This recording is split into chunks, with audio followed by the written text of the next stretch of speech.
Welcome to week 3 of the Tim and Chuck High School Football Show presented by Batten Stevens Body Shop. I am Tim McDonough, joined by my esteemed colleague Chuck Martinez-Brandon. Chuck, we're going to start off the show with a little clip from Friday night. Brian, Patrick Henry, the Brian cheering section, student section. Yeah, enthusiasm. Let's roll the clip.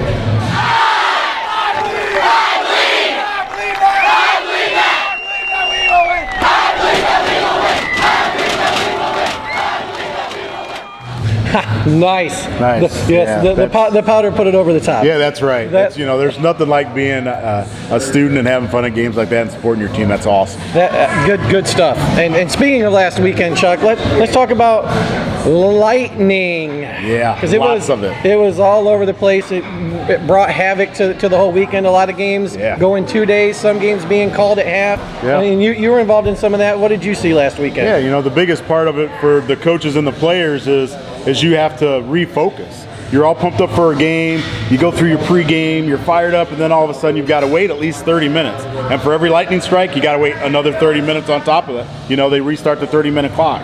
So it's just, for the players, they have to refocus, and a lot of times that's hard to do, and then coming back the next day, that is really a tough task. Well, how about these shots by our videographer, Ethan Matson? Wonderful. Unbelievable Great shots of the Lightning over at the Bryan game last week. I think that kind of says it all. In a nutshell, that was last weekend. That was last weekend. It was a little crazy. Very, very crazy. Yeah. And we put it out this week, Chuck, on our Facebook page, the Tim and Chuck High School Football Show. Any questions for either of us? And that's right. We got a question from Chip Maxey, our old pal. Yeah. Wanted to know what we thought about the new running clock rule when teams get ahead by 30. Yeah. I guess your thoughts on that? I blame the spread offense. Enough said. And you think about it, the spread offense, in my opinion, it's really made games a lot longer in high school, and they get up fast, they score a lot of points. 30 points sort of equalizes that. They run the clock and sort of makes the games go a little faster so guys aren't getting home at 1 or 2 o'clock in the morning. The flip side of that, though, to me, is that if you've got 2 teams that are running the spread and one gets up by 30, the other team thinks, well, we're running the spread, we can get back in it. Yeah, if the clock's running all the time, we're getting time taken away from us. Yeah, right. It's darned if you do, darned if you don't. Yeah, I guess, and I understand why, like you said, so you're not getting home at 1 in the morning, but it definitely shortens the game. Yeah, spread teams, 30 points down, that's only 4 plays. That's right. That's right. You can strike at any time. That's right. All right. Well, let's jump into the games this week, Chuck.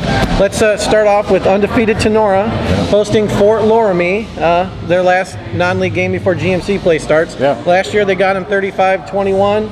Fort Loramie comes in 1-1 in the season. What do you think about this matchup? Yeah, I think if you're Fort Loramie, you got to worry about Nora's run game. They've got, experienced guys like Justin Flory up front, and then they got younger guys like Derek Smith. They're just paving the way. They're rushing almost 300 yards a game, and that says a lot about those guys up front and what they're able to do. And if you're Fort Loramie, you really got to worry about that. Well, last week, Riley Nago went for 116 and 2 yards. TJ Garris went for 100 yards on 16 carries. They scored 5 rushing touchdowns, like you said. Yeah, you got to slow them down. It's one of those, you're not going to stop them, but man, you need to make them drive the ball, limit their big plays, and hopefully you can stop that running game and put the emphasis on them having to pass. They're going to have to slow down quarterback Andy Gryway. He rushed for 239 yards last week and threw for 2.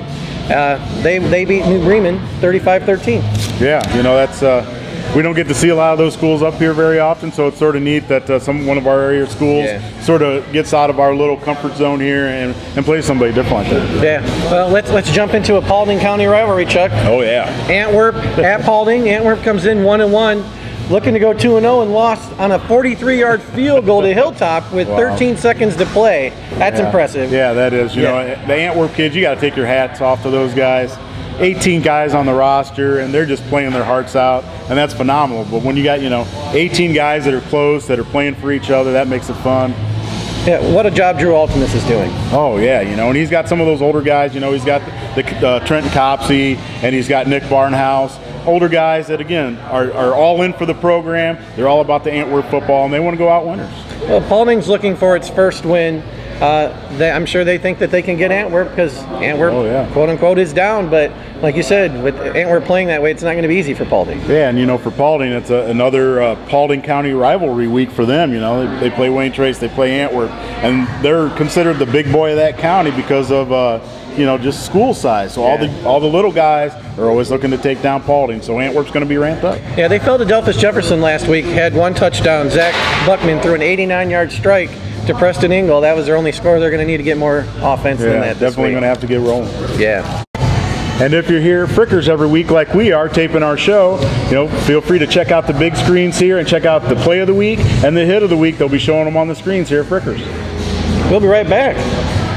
Did you know that you can have complete access to stories, pictures, and the e-edition at Crescent-News.com for just $7 a month?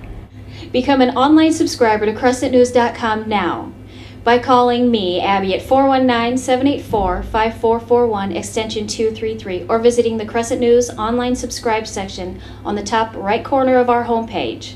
All right, we are back, and it's time for, Chuck, the Rose Insurance Collision of the Week. You know what they say about that, don't you, Chuck? You know what I do, and you know what they say is that a rose by any other name is not the Rose Insurance Collision of the Week. What do we have this week, Chuck? This week we got something on a little punt return, Timmy, from the PH Bryan game. We got Paris, Green Shoes Creek, fielding a punt.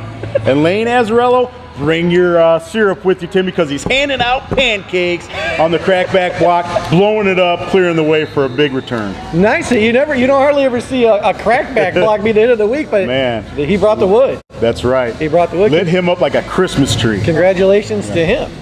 And now, of course, it's time for the Staff Mark Play of the Week. And, of course, it comes from the Patrick Henry at Bryan game. We've got said Paris Creek playing some defense now. Right. He intercepts a pass from Patrick Henry's Mitch Bonner. Starts running right. Does a little weave to the left. Comes back to the right. Cuts a fielding. Makes it a pick six, Chuck. Puts Bryan up pretty big. We're talking about a pick six. Going here, going there. Yep. Paris Creek, our Staff Mark Play of the Week. Congratulations to him. That's right. Yeah, very nice. And, of course, this week, our boy Ethan will be videotaping the Paulding and Antwerp game like we were talking about earlier. So make sure you check that out late Friday night, early Saturday morning at www.crescent-news.com. And again, we would like to say thank you to Batten Stevens, our title sponsor, for allowing us to do this every week. Frickers for hosting us, and of course, Rose Insurance and Staff Mark. That's right. We will be back for week 4. Check out our Facebook page, the Tim and Chuck High School Football Show. And, as always, follow us on Twitter. We will see you then.